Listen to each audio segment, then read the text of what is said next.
Hi everybody, this is Boog Reviews, and today I'm going to be doing a review on the brand new Neca Ben Cooper Dracula costume clothed figure. So before we take a look at the Dracula kid, let's go ahead and take a look at the only accessory that he comes with.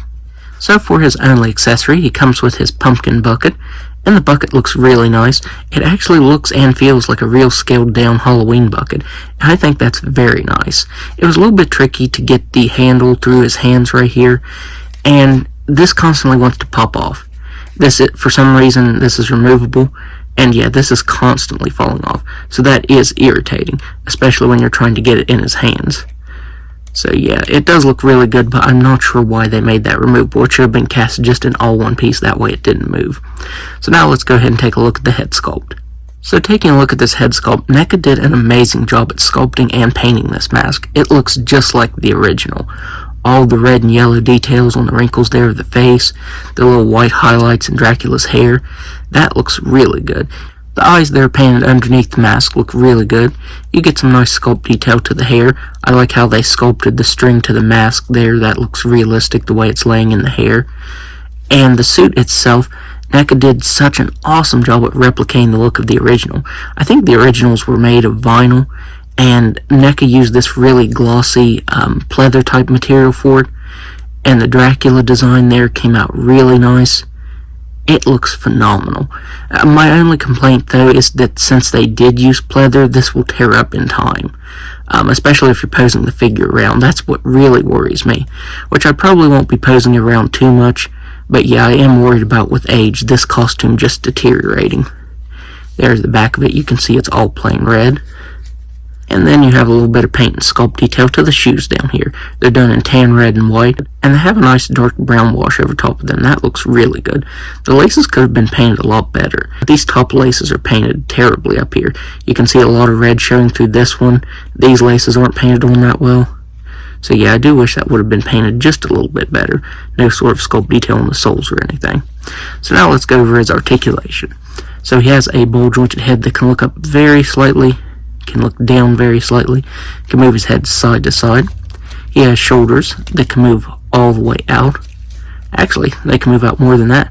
So yeah, they can move out that far. Swivel at the bicep. Double jointed elbows that can bend in all the way. Swivel at the wrist that can move side to side. And up and down very slightly. It feels really stiff.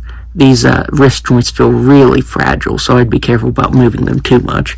Ball jointed diaphragm that can move up and down very slightly, and side to side very slightly. I think you could push the articulation a little more, but like I said, due to the material this suit is made out of, I don't want to force it. He can kick forward that far, back just a little bit. He has a swivel at the thigh that can move very slightly. Single jointed knees, and man, you can see when I'm moving it, the knee joint there scraping the material and bunching it up right back here. So yeah, moving the leg joints really bothers me. And ankles that can move down all the way, up all the way, and a nice ankle rocker. So now, let's do some size comparisons. So first up, here he is next to the retro clothed Sam figure from Trick or Treat. And yeah, he's a lot bigger than him. They should be about the same size, but Sam is a lot bulkier. Here he is next to Captain Spaulding. I feel like they don't scale too bad next to each other. Here he is next to the retro clothed figure of Michael Myers from the 2018 Halloween movie. And finally, here he is next to a regular 7-inch scale figure, Freddy Krueger. And I don't feel like they scale horribly, but I do feel like he scales a little bit better with the other retro clothed figures instead of the 7-inch Ultimates. So overall, I would highly recommend picking this up because Neca did a fantastic job on this. I think it really looks like those old outfits. Neca did a really good job of capturing that. My only complaint is the material they used feels really fragile.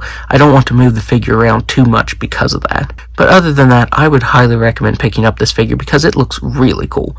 Right now, you can only find it at Walmart stores, so I will put the UPC up on screen, so hopefully that can help you find it. Also, the box shows more figures that are coming out. I'm really excited for them.